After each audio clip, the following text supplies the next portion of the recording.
నమస్కారం ఘంటారావానికి స్వాగతం. ముందుగా ప్రధానాంశాలు. రాష్ట్రంలో ముగిసిన పంచాయతీ పోరు. ఈ నెల 22న కొత్త సర్పంచుల బాధ్యతల స్వీకరణ.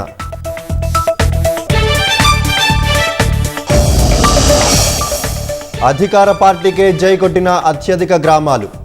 సర్కారు పనితీరుకు పల్లెజనం పట్టం కట్టారన్న కాంగ్రెస్.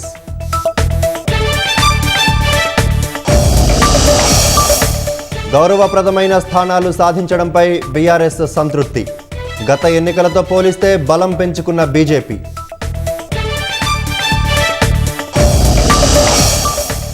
ఢాకాలో వీసాల దరఖాస్తు కేంద్రాన్ని మూసివేసిన భారత్.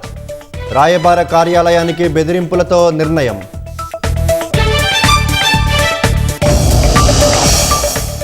ప్రపంచ సంపన్న కుటుంబాల జాబితాలో ముఖేష్ అంబానీ 9,50,000 కోట్లతో 8వ స్థానం.